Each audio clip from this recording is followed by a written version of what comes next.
মৌলিক নিষিদ্ধ সারা জীবনের জন্য করতে হবে। আরেকটা হচ্ছে জুলাই সনদ দিতে হবে।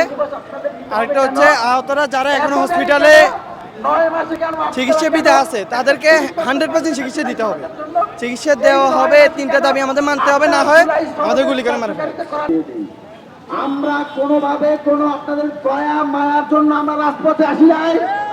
আপনাদের সামান্য অর্থের জন্য কিন্তু আমরা তখন রাজপথে নামি নাই। আমরা রাজপথে নেমেছিলাম আমাদের স্বাধীন বাংলাদেশের সার্বভৌম রক্ষার জন্য। আমরা রাজপথে নেমেছিলাম 18 কোটি মানুষের নিরাপত্তার জন্য। এই জুলাই আমাদের ইতিহাস, জুলাই আমাদের চেতনা, জুলাই আমাদের ঐতিহ্য। এই জুলাইয়ের স্বীকৃতি অতি শীঘ্রই আপনাদেরকে দিতে হবে। আপনাদের এর থেকে লজ্জা আপনাদের আর হতে পারে না। এই যাদের রক্তের উপরে দাঁড়িয়ে আপনারা উপদেষ্টা পরিষদে আছেন, আপনারা উপদেষ্টা পরিষদে মিটিং করছেন, যাদের রক্তের উপরে দাঁড়িয়ে বিভিন্ন প্রকল্প পাস করতেছেন, তাদের জুলাই সনদ দিতে আপনাদের এত কোনো বাধা? আমরা সহযোগিতা করবো। আমার উদ্দেশ্য হচ্ছে বিশৃঙ্খলা তৈরি করা। তোমাদের এখানে যারা আছে সবার উদ্দেশ্য বিশৃঙ্খলা তৈরি করা, সবার উদ্দেশ্য হচ্ছে ভালো উদ্দেশ্য। আমাদের যে বিষয়টা আছে, তোমাদের বিষয়টা ভালো।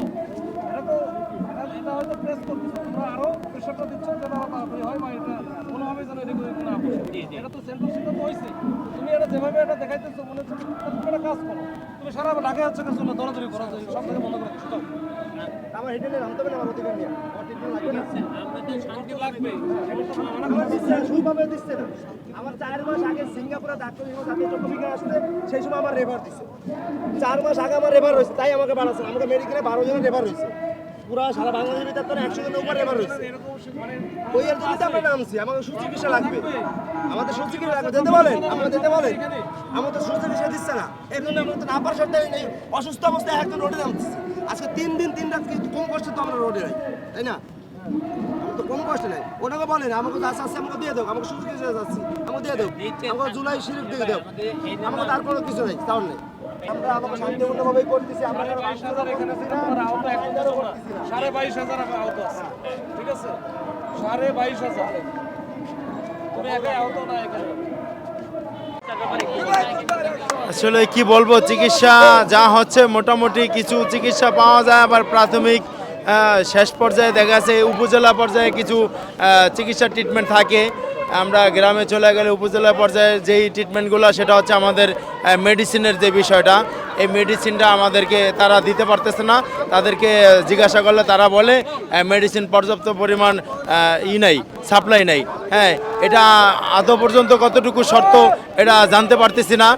স্বাস্থ্য মন্ত্রণালয়ে ফোন দিলে তারা বলে আপনাদের সিভিল সার্জনে ফোন দিয়ে জানেন। সিভিল সার্জনে ফোন দিলে বলে যে আমরা স্বাস্থ্য মন্ত্রণালয় থেকে এটা নিচ্ছি, ব্যবস্থা নিচ্ছি বলতে আর কোনো আমরা রিয়াকশন পাচ্ছি না। আমরা আমাদের উপজেলায় প্রত্যেকটা উপজেলায় এরকম সমস্যা দেখা যাচ্ছে।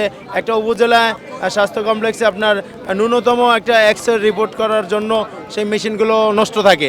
বিভিন্ন আদার্স আমাদের যেই আপনার অর্থোপেডিক যে ডাক্তার, সেই ডাক্তারও নেই।